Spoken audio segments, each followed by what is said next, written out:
మీ అందరికీ నా వందనాలు. మార్కు సువార్త 9వ అధ్యాయము 49వ వచనం చదువుకుందాం. ప్రతి వానికి ఉప్పు సారము అగ్ని వలన కలుగును. ఉప్పు మంచిదే కానీ ఉప్పు నిస్సారమైన ఎడల దేని వలన మీరు దానికి సారము కలగజేతురు.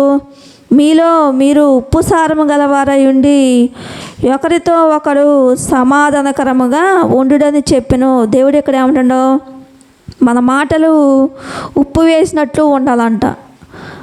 మన తలంపులు మంచిగా ఉండాలంట, ఉప్పులాగా ఉండాలంట. మన క్రియలు ఉప్పులాగా ఉండాలంట. అప్పుడు దేవునికి ఇష్టమైన బిడ్డలంగా జీవించే వారంగా ఉంటాం. మనుషులు ఎదుట మంచి పేరు తెచ్చుకునే వారంగా ఉంటాం. దేవుడు అందుకే అంటాడు, మీరు ఉప్పులాగా జీవించుడి అంటాడు దేవుడు. ఉప్పు అంటే మన తలంపులు, ఆలోచనలు, మనం మాట్లాడే మాటలు, మన క్రియలు పరిశుద్ధంగా ఉండాలంట, పవిత్రంగా ఉంచుకోవాలని అర్థం. ఉప్పు అంటే ఉప్పులాగా జీవించాలి అని అర్థం.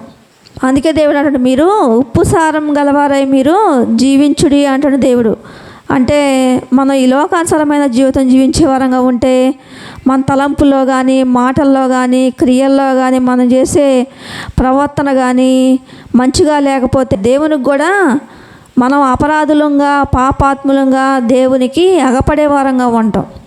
మన తలంపులు మంచిగా లేకపోతే, మనం చూసే చూపులు మంచిగా లేకపోతే, మనం మాట్లాడే మాటలు మంచిగా లేకపోతే, మనం చేసే క్రియలు మంచిగా లేకపోతే మనం దేవుని దృష్టిలో అపరాధులంగా, పాపాత్ములంగా ఎంచబడే వారంగా ఉంటాం.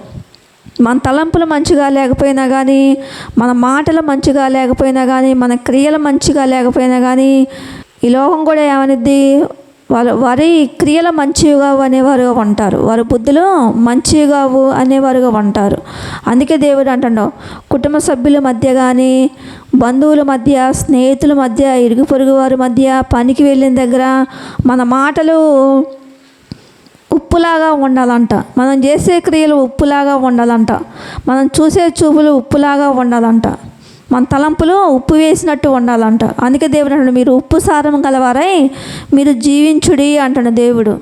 అందుకే దేవుడు అంటాడు, మార్కు సువార్త 9వ అధ్యాయము 49వ వచనం చదువుకుందాం. ప్రతి వానికి ఉప్పు సారము అగ్ని వలన కలుగును. ఉప్పు మంచిదే కానీ ఉప్పు నిస్సారమైన ఎడల దేని వలన మీరు దానికి సారం కలగజేతురు. మీలో మీరు ఉప్పు సారం గలవారై ఉండి ఒకరితో ఒకడు సమాధానముగా ఉండుడని చెప్పెను. దేవుడు ఇక్కడ ఏమంటున్నా, సమాధానకరంగా ఉండాలంట, ఐక్యతను కాపాడుకోవాలంట. కుటుంబ సభ్యులు అయినా కానీ, ఇరుగు పొరుగు వారితో, బంధువులతో, స్నేహితులతోని, దైవజనులతోని సమాధానం కలిగి ఉండాలంట. ఉప్పు అగ్ని వలన పరీక్షించబడును అంటున్న దేవుడు. అగ్ని అంటే కొంతమంది మనల్ని ద్వేషించేవారుగా ఉంటారు, అనేక విధాలుగా బాధ పెట్టేవారుగా ఉంటారు, దుఃఖ పెట్టేవారుగా ఉంటారు, అనేక విధాలుగా మనల్ని హింసించేవారుగా ఉంటారు. ఆ టైంలో కూడా మన తలంపులు, ఆలోచనలు, చూపులు, మాటలు, క్రియలు మంచివిగా ఉండాలంట. దేవుని దృష్టిలో మంచిగా ఉండాలంట. మనుషుల దృష్టిలో కూడా మంచిగా ఉండాలంట. మనుషులు మనల్ని ప్రేమించకపోయినా, మనుషులు మనల్ని ఆదరించకపోయినా, మనుషులు మనల్ని కనికరించకపోయినా, మనుషులు మనకి ఆప్యాయతరా కానీ పంచకపోయినా కానీ దేవుని దృష్టిలోని, మనుషుల దృష్టిలోని మన తలంపులు మంచివిగా ఉండాలంట, ఉప్పులాగా ఉండాలంట. మనం చూసే చూపులు ఉప్పులాగా ఉండాలంట, పరిశుద్ధంగా ఉండాలంట. మన చూపులు, మనం మాట్లాడే మాటలు పరిశుద్ధంగా ఉండాలంట. మన మాటలు ఉప్పు వేసినట్టు ఉండాలి అని చెప్తున్న దేవుడు. మనం చేసే క్రియలు ఉప్పులాగా ఉండాలంట. మనం చేసే క్రియలు పరిశుద్ధంగా ఉండాలి అంటున్న దేవుడు. అందుకే దేవుడు అంటున్నాడు, మార్కు సువార్త 9వ అధ్యాయము 49వ వచనం చదువుకుందాం. ప్రతి వానికి ఉప్పు సారము అగ్ని వలన కలుగును. ఏంటంట, అగ్ని అంటే పరీక్షలు. ఈ లోకంలో మనల్ని అనేక విధాలుగా నిందించేవారుగా ఉంటారు, అనేక విధాలుగా మనుషులు మనల్ని బాధ పెట్టేవారుగా, కష్టపెట్టేవారుగా, గాయపెట్టేవారుగా ఉంటారు. అలాంటి టైంలో కూడా మన మాటలు దేవుని దృష్టికి, మనుషుల దృష్టికి మంచివిగా ఉండాలంట, ఉప్పులాగా ఉండాలంట. మన క్రియలు, మన తలంపులు, మన చూపులు అన్నీ ఉప్పులాగా ఉండాలి అని చెప్తున్న దేవుడు. ఉప్పు ప్రతి వానికి ఉప్పు సారము అగ్ని వలన కలుగును. అగ్ని అంటే ఇతరులు మనల్ని కనికరించకపోయినా, ఇతరులు మనల్ని ప్రేమించకపోయినా, ఆప్యాయత రాగం పంచకపోయినా కానీ, ఇతరులు మనల్ని అనేక విధాలుగా ద్వేషించినా కానీ, ఇతరుల పట్ల మనం మన క్రియలు, మన తలంపులు, మాటలు, చూసే చూపులు ఉప్పులాగా ఉండాలంట. దేవుని దృష్టిలో కూడా ఉప్పులాగా ఉండాలి అని చెప్తున్న దేవుడు. అగ్ని లాంటి శ్రమలు వచ్చినప్పుడు, అగ్ని లాంటి బాధలు వచ్చినప్పుడు, ఇతరులు మనల్ని ద్వేషిస్తున్నారని, ఇతరులు మనల్ని అవమానపరుస్తున్నారని, ఇతరులు మనల్ని అనేక విధాలుగా బాధ పెడుతున్నారని, కష్టపెడుతున్నారని, మనం కూడా వారిని కూడా బదులు వారు చేసినట్టు మనం చేసే వారంగా ఉంటే నిస్సారమైపోతాం. దేవుని దృష్టిలో నిస్సారమైపోతాం, మనుషుల దృష్టిలో నిస్సారమైపోతాం, మన ఆత్మీయ జీవితంలో పడిపోయే వారంగా ఉంటాం, దేవునికి దూరం అయిపోయే వారంగా ఉంటాం అంటున్నాడు దేవుడు. అందుకే దేవుడు అంటున్నాడు, మార్కు సువార్త 9వ అధ్యాయము 49వ వచనం చదువుకుందాం. ప్రతి వానికి ఉప్పు సారము అగ్ని వలన కలుగును. ఉప్పు మంచిదే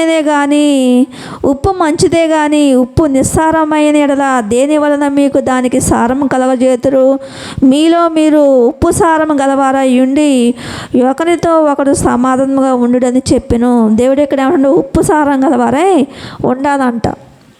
ఉప్పులాగా ఉండదంటే మనకి ఓర్పు, సహనం అవసరం, వినయ విధేయత అవసరం, దీన మనసు అవసరం, తగ్గించుకునే ఆ మనసు అవసరం. మనలో కోపాలు, కక్షలు, పగలు, ద్వేషాలు మనలో ఉండకూడదు.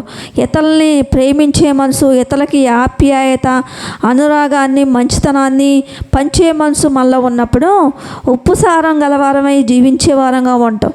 తలంపుల్లోని, చూపుల్లోని, మాటల్లోని, క్రియల్లోని ఉప్పు సారం గలవారమై జీవించే వారంగా ఉంటామని చెప్తున్న దేవుడు. కొలస్సీలకు రాసిన పత్రిక 4వ అధ్యాయము 6వ వచనం చదువుకుందాం. ప్రతి మనుషునికి ఎలాగా ప్రత్యుత్తరం ఇవ్వవలెనో అది మీరు తెలుసుకొనుటకై మీ సంభాషణ ఉప్పు వేసినట్టు ఎల్లప్పుడూ రుచిగలదిగాను కృపాసహితముగాను ఉండనీయుడి. ఏందంట, ఇతరులు మనల్ని ద్వేషించినా, ఇతరులు మనల్ని కష్టపెట్టినా, బాధ పెట్టినా, హింస పెట్టినా, ఇతరులు కొంతమంది మనతో మంచిగా మాట్లాడేవారుగా ఉంటారు, ప్రేమతో మాట్లాడేవారుగా ఉంటారు, ఆప్యాయత అనురాగాన్ని మనకి పంచేవారుగా ఉంటారు.